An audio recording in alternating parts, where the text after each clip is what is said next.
and then 70% report not having a close friend. And that's heartbreaking. Yeah. I mean, when you think of people that are trying to do ministry with no one, we're fortunate, dude, that we have each other. I know. That we come to the office, and if it's a hard day, we can be honest with each other.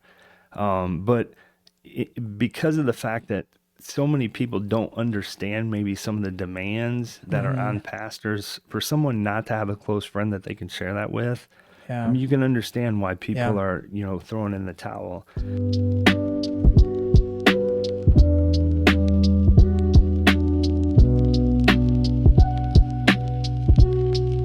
Well, we want to welcome everyone to Stoney Sessions. This is episode 36, which is awesome. And with me, as always, is Pastor Nathan Bishop Bills over here. And you've gotten really good at those intros, man. I know. I'm waiting for the day that you I didn't call it something else. I didn't breathe. Not Stoney Sessions. Last week you were picking on me like a big breath, and well, you did. Yeah, I did. It might just not have been on record. No, I didn't really do a breath today, and you're doing better. I am.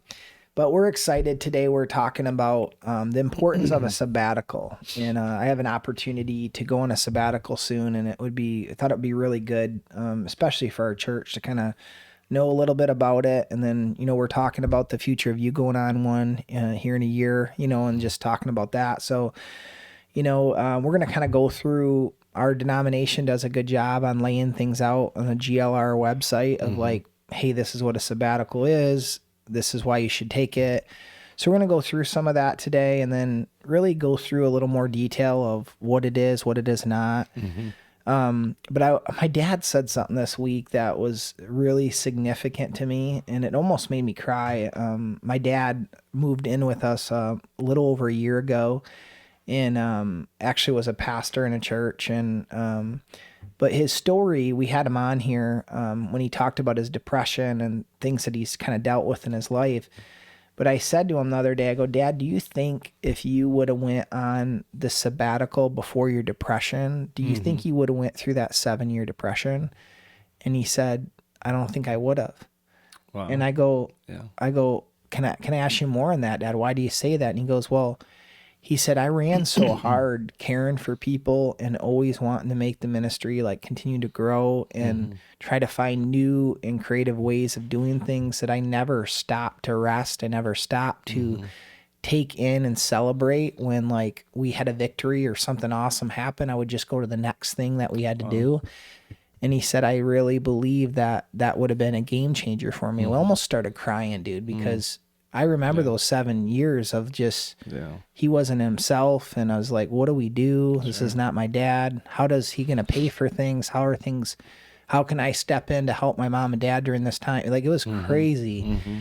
So, and I'm not saying that I'm at that place, what I'm saying, where my dad was, but I was just thinking, I've never more felt like I needed a time to just get away to reflect. And you and I have been in ministry pretty close to the same time. I think I got 2 more years on you than where you're at. But like, you haven't had a sabbatical either. You know what I mean? Yeah. And you've went through challenging things here in the church and just in life. And like, but it's very, very important that pastors, go on a sabbatical, and get away. And the denomination basically says that every 7 years, a pastor should go on a sabbatical. Now, granted, I'm in year 25. I think you're in year 23. Am I right on that? Yeah. I think so. We've never had one. So this is very significant. So when the church offered this opportunity to me, and then I followed up with saying, yes, I really need it and want it and desire it. And then the DS even said it's time for Nate to have a sabbatical, and Nathan. I was honored by it. You know what I mean? And so today we're just going to like talk about it. And, the Great Lakes region is a part of the Westland Church that we're a part of, but the Bible teaches the importance of having rest, a sabbatical. They actually call it like an extended Sabbath, pretty much. every 7 years, we believe that if each pastor and leader spent intentional time creating well thought out, well designed, and well timed sabbatical, we would witness far less burnout, failures, and would experience exceedingly more fruitful ministry. And that's right from the GLR. And I thought that was pretty significant, and that they're leading the charge on really making sure that pastors have a sabbatical. Yeah. It's like, I'm proud of them for that. Yeah. And today, obviously, we're talking about like a pastor sabbatical. Yeah. But I think too, it is important just to recognize that, that it would be significant for anyone to be able 100%. to like practice more of like a sabbatical like mindset.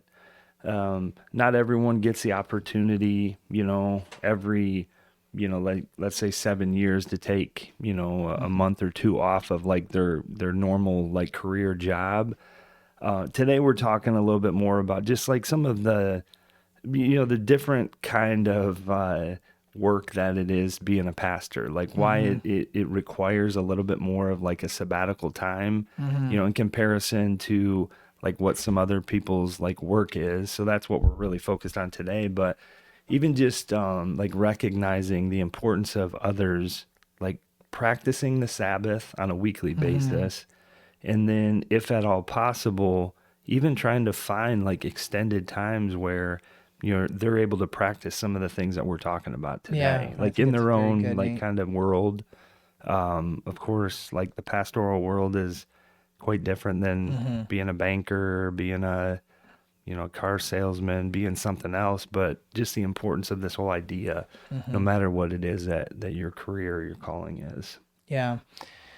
I just think it's good. And one of the reasons why we did this is the way to communicate, the sabbatical that I'm about to go on, and to prepare the church that that's something that you're going to do as well. And just really trying to make this something that we put in as a Stoney schedule, that every 7 years, our pastors go on this. So it also talks about why a sabbatical. And it says this, that pastors are Christ's ambassadors to hurting and lost people. They've been called to this and find joy in serving God and people. However, it is an intense calling, and the ministry always is giving out and serving others. It isn't sustainable without intentional time to just step away. And I thought that was good, man. Like, I think the way that they say it, and it's important that a pastor, takes a sabbatical. And like you said, it's important that, everybody has time where they get away and be able to reflect. It usually, in the Wesleyan discipline, we are a part of the Wesleyan Church, so it talks about that the Wesleyan discipline gives a minimum of 4 weeks from what the discipline says, and we have found that 7 to 12 weeks is much more beneficial and recommended in the minimum of 7 to 8 weeks for a sabbatical, that they really want them to be able to get away for an adequate amount of time. Yeah. And so they even say that they recommend that you let your board know or your church know 6 months in advance so that they can prepare, so that the church can be properly communicated, when this is coming and how this is going about. So makes sense. This is just information that they give. And then it says, go through this. Like when you look at it, it says they're encouraged to have an intentional multi-facet sabbatical, which would include some of these things: a soul refreshing element for your spiritual life alone, allowing the Holy Spirit to speak to you, that you just have time with the Lord; a marriage retreat or enrichment. A pastor is better and stronger when he is healthy in his marriage. And I think there's a lot of marriages that struggle. I mean, I hate to say this, like pastors' marriages are under attack. And I think when the devil would love to take the pastor out and ruin the marriage because it has such a major effect. So it makes sense that they would put that as a focus. A family focus. A pastor does not have a weekend break. Intentional time to connect with family is encouraged. So they look at that, and they don't look at a sabbatical as like a vacation, but a very focused time to pour into your family. Education, growth, reflection, visionary time, refocusing is what a sabbatical consist of, And one more thing, and then we can talk a little more on it, but another thing that I found very interesting too is they really recommend a coach, someone that would walk through that with you. Yeah. And you're seeing more and more right now where, in these processes, you could get on a Zoom meeting about talking to people about how do you plan out a sabbatical. And then they recommend like have someone meet with prior to and to walk through that with, so you get the best benefits of a sabbatical that you go on. And I have a coach that is going to like kind of work with me through that. Oh, cool. That is really cool to have. So it's like to make sure that you get the best benefit from it. Yeah, you know? I mean, if the church is going to be gracious and generous enough to give you the time, then it would be in your best interest, of course, to make the most of it by, like you said, finding a coach, talking to others maybe who've done it, to find out what the best practices are and, why it is they feel like they got the most out of, their own personal sabbatical. So, yeah that's smart. Yeah, cool. And it's interesting, like, a lot of our friends have went on one, so you can find out what worked, what didn't, and what was the most benefit. And I found it very interesting. I'm a very scheduled person. People wouldn't know that about me when they just look at me, but that. And they actually, some of my pastor buddies looked at the schedule that I have and they're like, man, dude, you're not giving your much time. You're got one thing right next. And so I had to like relook at that. But they say there's some great benefits when a pastor goes on a sabbatical, that it says that they come back with more passion. Their messages are like on fire. Sure. They're ready to preach. They were off. They're ready. There's a new level of like energy and focus that exists when someone's able to get away. A pastor becomes much more productive rather than reactionary. And that's something that I really want to be more productive, man. I don't want to react at things. I really want to be a productive leader moving forward. And the church discovers that they are not personality driven by the pastor, and that they don't rely on the pastor alone. So one of the things that I'm most excited about, honestly, is, and I think that we do a good job between you and me, like sharing the load a lot. Like I don't think people look and go, oh, Nate's the leader. I think they look and say Nate and Nate really work well together. And I think they really respect that about us, but it's a good chance just for people to step up. Yeah. And one of the things that I pray about, and I'll say that coming up soon, is I hope more people serve. I hope more people get involved in membership. I pray that the church will just stand strong. Finances will be good, that everything will go okay. And it's a good opportunity for the church during this time for them to step to the next level. Yeah. Yeah. So. Yeah, that's good. I mean, recognizing that this is, a total biblical principle. Yeah. I mean, just Sabbath in general, like every 7 days, you're supposed to rest. For a lot of people, that's Sunday, or should be Sunday, or could be. For pastors, most people think that's the day we work, that's the only day. The only day. I mean, if you've heard that once, you've heard it 1,000 times. But so I mean, obviously, people would recognize that's not real. But it's a biblical principle. Even in Israel, they basically subjected the land to a Sabbath every 7 years. The land was supposed to rest for a year. Jesus himself, withdrew and separated himself. If he was going to be as effective as he possibly could be in his time on earth, then he couldn't just continue to go and go and go and run the race and not, himself, kind of step back and, take some time away. So yeah, this is just a biblical principle that you're going to be able to practice, and that the church has been willing to give you. So that's pretty exciting, man. You said that about, Sunday as a Sabbath for people, but it is different for like you and I. Like Sundays isn't that day, but Fridays is that for me. You know what I mean? Is that for you too? Yeah. Yeah. So that's a day when I just kind of spend more time with the Lord, rest, get ready, think, and use Saturday as more of a getting prepared to actually give my message and go over it and like be prepared. But it's I think it's very, very good that people need to have that time of Sabbath. And I don't know why I'm saying this, but I want to, like, when in your daily activity, you have to set aside a time for the Lord. So even though we talk about having a day that's set aside, I think there's a time that you need to set aside each day that allows you to get through the day because you went to the Lord. Sure. So you have that moment that is so important that it hits your schedule, almost like a doctor's appointment that can't be missed. Yeah. And the idea that you're just spending the time, with your time with the Lord so you can hear from him. So Yeah. yeah. Well, let's go through this sabbatical update too, Nate, Sure. or anything just to kind of go through. That'd be great. If we Yeah, could I do think that. it's important again because, I mean, depending on how long people have been in the church, they may or may not be familiar with what a sabbatical is, maybe what it isn't.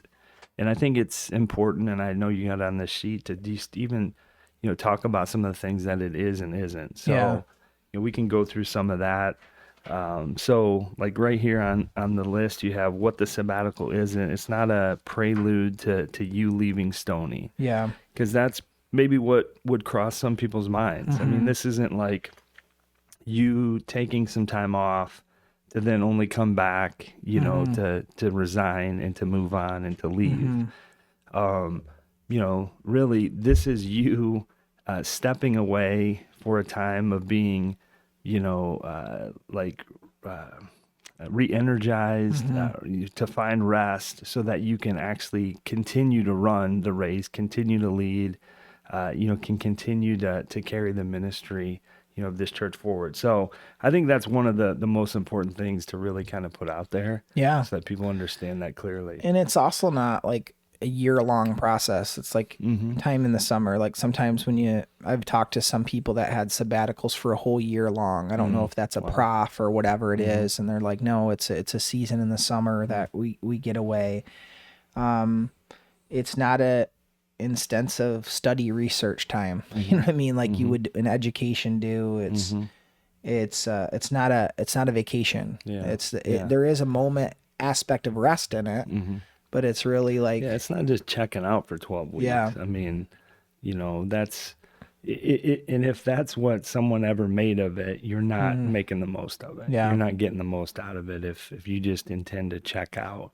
Yeah. And ultimately, if you get the opportunity to check out of anything for 12 weeks, you're not going to ever really want to re-engage. Yeah, I mean, you're just going to be checked out. Yeah. So that's why it's good, man. You have a great plan. You're Yeah. very focused. You got a great schedule. Yeah. You got lots of places you're going to go, people you're going to interact with, and that's good. Yeah. But like you said, it's a intentional time for rest. It's a intentional time for, things like spiritual renewal, maybe even like emotional recalibration. I mean, that's going to be an important piece. Just ministry, we know, can be very emotional. Yeah. There's crisis, there's carrying other people's grief and trauma and the weight of that. So just like recalibrating your emotions, that's important. Recovering physically, Yeah. I mean, because it can take its toll. Ministry, It can. Can take its toll physically. But then also, I think for you and for others that get the opportunity, rediscovering your identity beyond like your productivity as a pastor is Or is your really position. big. Or your I think away from sometimes your people position, think like, well, I'm not this person without that position, and I think it's really, really important to just, something the Lord's been teaching me a lot was the fact that I don't think he cares how big my church is. He just cares that I love him. I think he cares how I spend my time, that I'm being wise with my time. Yeah. But one of the biggest thing that the Lord has really like spoke to me about was it's not about how big Stoney gets. It's not about all these stats or numbers that you have. It's really about at the end of the day, when you stand before me, I want to know that you love me. That's right. And so that's but you got to have time to really be with them, to really hear from him, to make sure that you don't get yourself off course, so I'm excited about this opportunity. It's a time, dude, to kind of summarize like what it is. I think it's a time to make long-term ministry actually sustainable. Like if you run for another 5 years without a sabbatical, 30 years into ministry, that might be it. I mean, if you make it that far. Like you said, you kind of referenced your dad, like, what would have been different about your dad's ministry years if he would have got a sabbatical let's say after 10 years, 20 years even, like rather than, how long was your dad in ministry? 30, Man, 40? probably 50 years he had it. Yeah, 7 of those years he was out, but yeah, 50 years in ministry. That's a long time to do what he did, to carry the weight of ministry and church and life and family and other people's grief and trauma and crisis and stress and all that. So it really is just making, ministry sustainable over a long-term period. That's why you step away. Yeah, I put down here too that what a sabbatical is a time with God, time to be alone, time for prayer, reflection, intercession, spiritual growth, time to be in the Word, to read, to journal, time to be with my wife and my family, time for like counseling and coaching, and maybe a time with friends to replenish yourself and just rest and relaxation. So there is things that's what it is, and you said a little bit of that. And then there's some blocks that I kind of have, like some things that I want to focus on. And kind of like the first block is like decompression, rest, and like reading.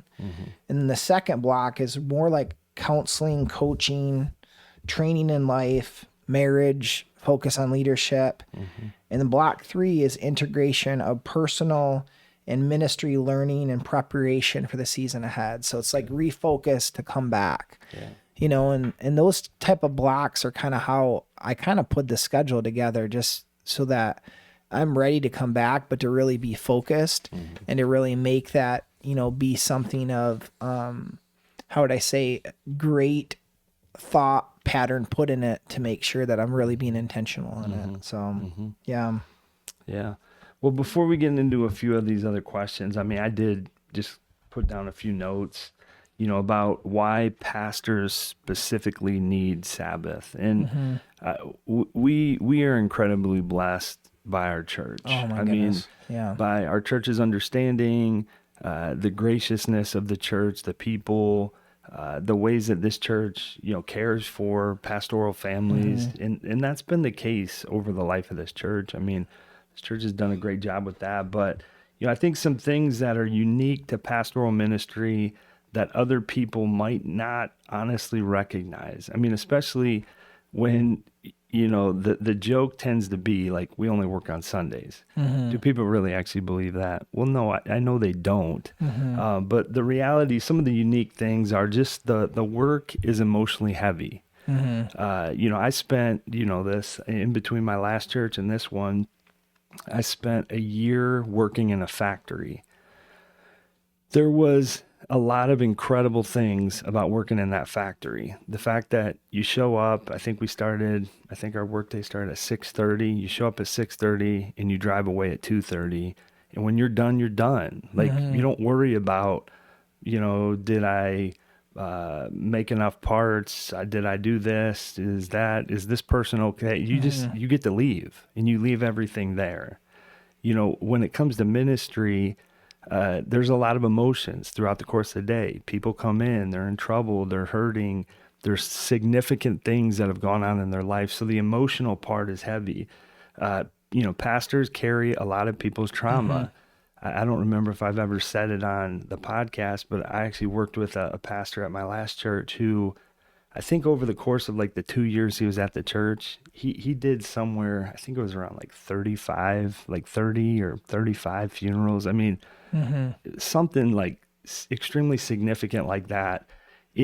What that did to him physically, the grief that he carried from so many people physically, it almost took him out. It did take him out of ministry to the point where now he still never got back into ministry. He's, finding ways to still be, a pastor kind of in like fringe level kinds of ways. But, it's heavy.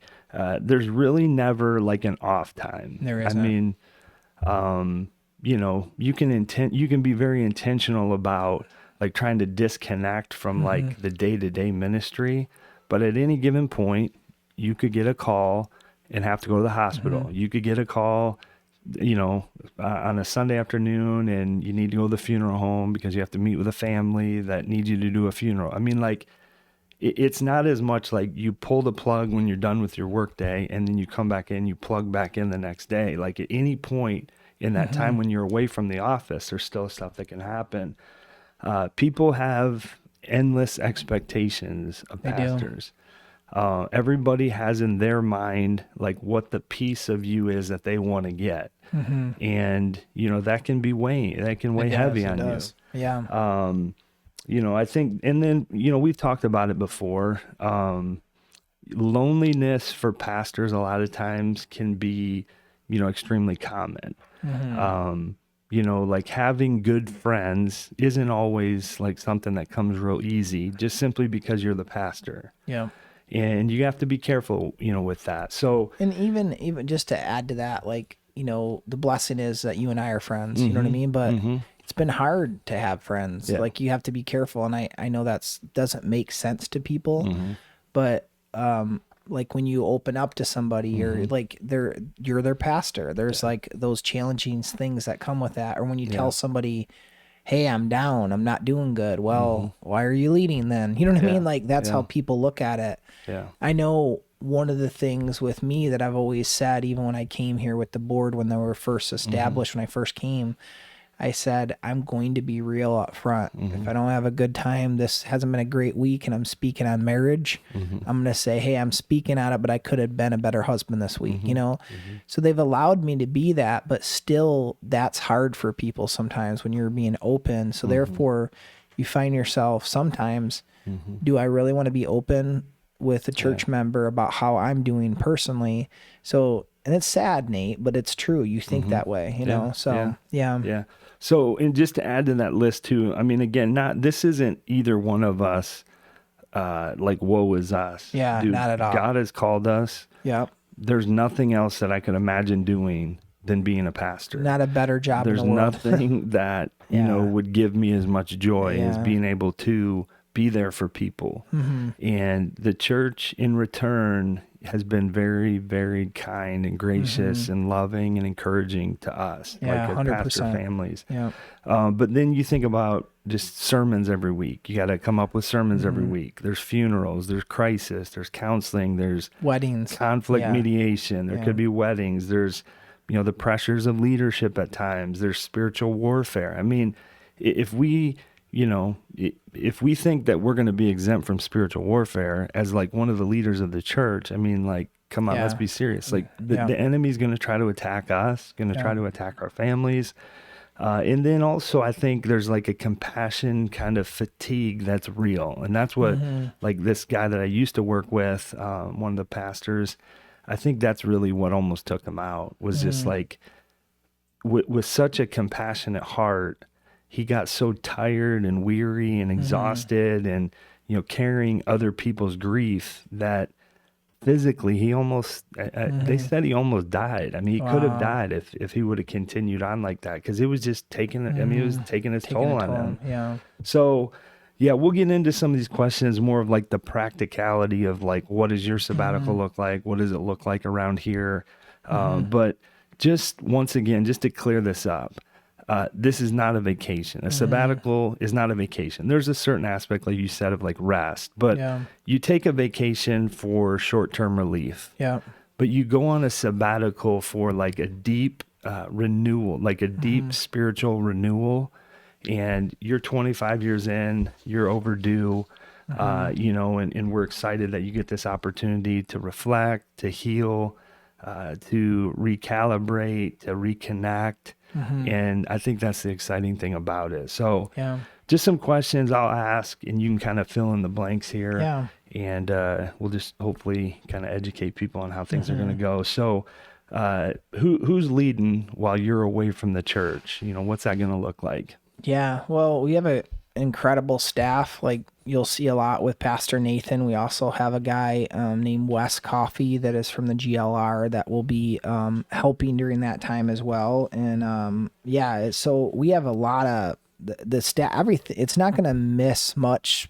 Any change is not going to be much change. The only difference is I won't be preaching. You know what I mean? Or you'll be seeing me as much. But I feel very confident with the staff that we have, everybody who's in position, Nate preaching, Wes preaching. We have a few guest speakers come in during that time. One I think is our district superintendent. I think your dad is actually coming too to speak once. Am I correct on that? Yeah. So that's really neat. And then I think we have Greg Reynolds, which is a long-standing great, like he's almost like a legend here. So he'll be speaking once, and it's going to be just a great time. So I really look at the schedule and the events and everything that's kind of got planned. Like we're just continuing to do it. Are you going to be watching services, dude, while you're gone? I don't know, man. I don't know. Maybe a little bit. I don't know. Just every Sunday, but the Sundays that I'm preaching. Probably. Whatever, buddy. Yeah. No, that's good. Yeah, that's true. And we're excited, that we have, like, that God has blessed this church with some great staff. And so there won't be, a lot of holes or gaps that we'll have to worry about filling. But I think you did talk about who will be preaching. What about the care that you normally give to others? Like, who's going to pick that up, or what's that going to look like? Well, of course, you're here, Pastor Nate, as assistant pastor. Well, you'll be there for prayer, for the counseling, pastoral care is needed, and then of course, in addition of our entire staff, which they do such a great job, and even some of our volunteers. I was thinking like Terry and different people who runs the First Impressions. Like our even our volunteers are caring for people like great. And of course, Wes will be available to be of an assistant, which would be like a sabbatical, like kind of intern person helping. And so he'll be available. So yeah, we're really thinking about, we also have care ministries and BYF that will continue and all these things. There's a lot of, and even Terry Eberry that we'll talk about with him coming up soon. Will be helping with the care part, kind of stepping into his new role here as well, Terry Eberry. So it's pretty cool. Yeah. So, cool. Yeah. Cool. What will your contact be like with some of the staff, or who will you be in contact with while you're gone for those couple months? Yeah. So the idea behind that, and this is going to be really hard for me, but they actually don't want you to have much contact with church in general, to really like truly step away. And you know me, I'm always talking to people, and that's good. That's probably going to be the hardest thing. They even mentioned like actually not taking your cell phone, like getting another cell phone and keeping that down and away from it. And so that you're not like feeling like you have to, with the iPhone, you can block things, you can put things in. So I don't know how that's going to look, but it's something I'm kind of investigating in. But I'll talk to Wes, and you and my wife will be the people that I'll probably the vice chair of the board will be the people that I'll be in communication with, mostly probably Wes and Nathan. And, but yeah, it's really the purpose to stay away. Will we still be able to play game pigeon golf? I don't know, man. While you're gone, I don't know, dude. I mean, can we have that kind of connection? I think there could possibly be that. There'd be a moment I might You'll be like a pro by the end I don't know. You've been beating me lately, so. But anyway, yeah, but I think it's important to step away. It's important for you to do that too. Like, that when that comes on, that, that there is time completely to be away, so you can really have that time. Cool. So what does it look like for Lindsay, like throughout this process? I mean, obviously you don't take a sabbatical from your wife, your family, but what is her kind of engagement in the sabbatical time? Yeah, she will join me for certain sections of it, and my family will, like, they'll join at different times. There is a section of it where you're alone. There's a section where I'll just share this, where I'll be going through some counseling too, which is really cool, just spiritual counseling to just make sure you're whole, and which I'm really excited about that, actually. I've never done that before, so there would be a marriage enrichment time for her and I that we'll go into. And but yeah, she'll be with me quite a bit, probably half the amount of times, and the rest will be, so that's good. Family, maybe a week in there or two. But yeah, it's going to be good. So this is kind of like a sabbatical for Lindsay too. It is a little bit from you. Yeah, she needs it. It's true. I'm joking. Yeah. No, that's cool. That's awesome. You'll have that time with her, and also even just alone as well. I'm sure the question that everybody's like really worried about is the podcast. Yeah. Because I mean, people love the podcast. They love. So what's going to happen with the podcast? You want to tell us what that looks like? So we have like some pre-recordings that we're doing. that we're going to have that will be matching up on certain days. So I'll still be involved in this. There'll be some times where Nate will be interviewing somebody during that time, or those guest speakers that come in, he'll be interviewing them. And that will be like it. So the podcast is going to go strong and be really, really good in this time. But we've worked really hard to make sure that there'll be some that I'm involved in, some that Nate will be doing. So yeah, we're good to go with the podcast and what's ahead. So, yep. Cool. One last question. And then I did bring up some things I'm going to just maybe close with that you didn't know about. Just more like just kind of sharing the importance of it, some statistics. I think even just to help people to understand why it's so important. I mean, you know this as well as I do, that again, we talk so like graciously about the church because we have an incredible church. The people we do here, and they're so gracious to us and kind to us.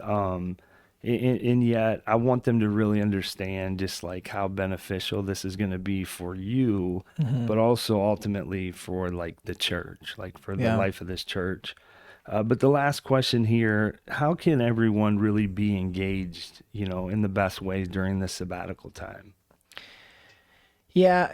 We put some things down here, but the way that they can is, really just, people being really involved in the church. Prayer is big, like praying that, I'll really be able to hear from the Lord, praying that I'll get proper rest, really be able to refocus, to come back, that, God would, I would encourage people to remain faithful in their attendance and their ministry involvement and in their giving.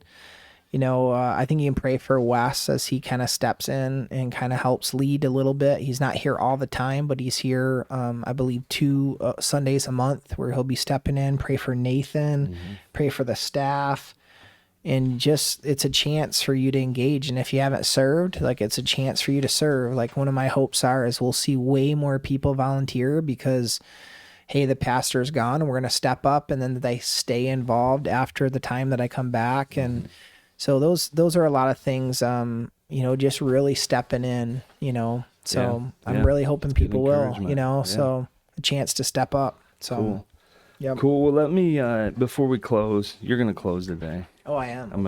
I'm just giving you fair warning. Okay. All right. I didn't want to put you on the spot. You might need to tune up a little bit on those notes. I'll make sure you know what all the things are where we share the podcast. But before we close, Nate, just some statistics I think that are important to share.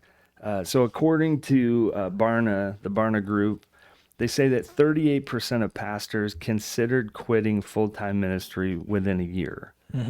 And I think both of us probably know the reality of that. I mean, we at some point have, been a part of that 38%. And it's not because it's one specific person or situation. It's just, it can be overwhelming at times. They actually say that younger pastors reported even higher rates of considering leaving ministry, which it's heartbreaking. Yeah. I mean, especially when you think about 23 years, 25 years in ministry, the incredible joys of being able to see God do his work and just use like broken people, even like us, to minister to others, to take, our own pain and to turn that around and to use it for good, as you show compassion to other people and come alongside other people in some of the darkest, most difficult days. And yet people who have the calling of pastor, and yet, maybe in year 1 or 2 or 3 or 5, or even in the first 10 years, they don't have the encouragement they need, or maybe they're trying to do it alone. Maybe they feel like they're out on an island and they just give up. To piggyback on that, like they actually say that there is so many churches that need a pastor, and there's not enough pastors to actually fill the positions. 100%. I've seen because people have backed out. It's been too hard of a road for them. They didn't get proper rest. They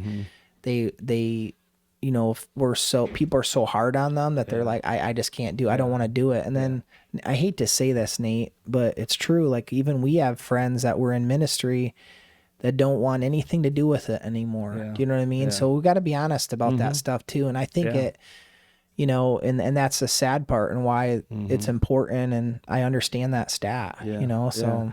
So going on, research highlighted by Lifeway Research and summarized in multiple ministry wellness reports found that 84% of pastors feel that they are on call 24/7. And again, there's seasons of that where like you just might be in a season of that where it's like you're getting calls, into the evening, or people just need you constantly all the time. And yet, that's a pretty eye-opening statistic. 57% say they struggle with healthy boundaries in maybe relationships or life, or creating boundaries, for their families so that their families don't become too overwhelmed, or, whatever that may be. And then 70% report not having a close friend. And that's heartbreaking. I mean, when you think of people that are trying to do ministry with no one, we're fortunate, dude, that we have each other. I know. That we come to the office, and if it's a hard day, we can be honest with each other. But because of the fact that so many people don't understand maybe some of the demands that are on pastors, for someone not to have a close friend that they can share that with, I mean, you can understand why people are, throwing in the towel. A 2023 academic study found that pastoral burnout, it negatively affects, of course, like congregations or congregational belonging, like, people feeling like they belong in a congregation. It impacts and affects participation. When pastors are being burnt out, people don't want to participate because they don't know when the next, turnover is going to be. It affects, of course, like things like church stability. Like when pastors are, on the verge of burnout, it's going to affect how stable the church can be. But then also just pastoral retention. I think when we got into ministry, 23, 25 years ago, they were saying at any given point, I think it was like 18 to 24 months was like a normal stay, especially for a youth pastor at that time. And that was one of the things like I was so like adamant about when I got into ministry. Please don't hire us if you have any kind of sense like you're going to let us go in 18 to 24 months, especially because it takes, they say somewhere between 15 and 18 months to really make meaningful connections with people where they begin to trust you. And so, we've both been fortunate to have, extended periods of time just at a few different churches where we can really invest in that ministry, in that community. And so pastoral retention is a big thing. I mean, if you're constantly moving every 2 to 3 years, imagine what that does to the pastor, to their family, to the church, how it affects everyone. And I would just say with that, like being here like 8 years, like you've been here, what, 15? Am I like, but you can see like even myself, like what the first 3 years was like, and like the difference of year, 3 through 8 is night and day different. There's something about that, about being somewhere a long time. But anyway, and so understanding some of that, I think reframes sabbatical just from being like merely self-care for the pastor to actually stewardship for the church. If the church is going to steward well the resources that God has given to them, and one of those things is their pastor, then they're going to make allowances for that. I mean, can every church give their pastor, like, let's say a month off or 2 months or 3 months off for a sabbatical?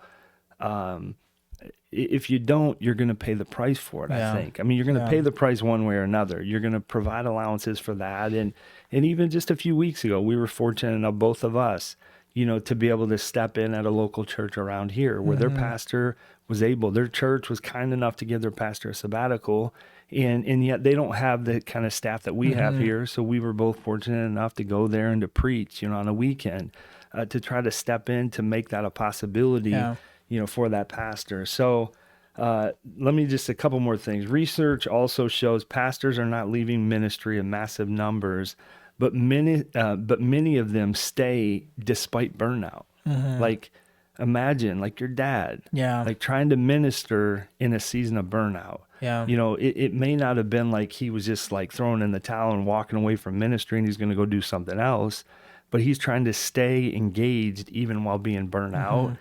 And that's going to affect the life of the church, obviously. It's going to affect his ability to lead and, you know, to be healthy in that. So, you know, all that really means, Nate, is that many pastors are staying while being depleted.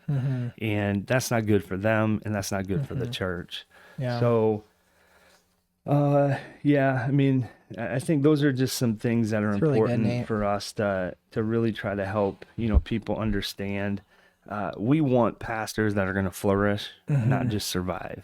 Yep. And that's the last thing that either one of us want to do is, you know, be like crawling across the finish line, you know, because we're depleted, we're burnt out, you know, we don't have anything left, you know, we're like just, you know, itching and scratching for, you know, just to get through another week or month or year.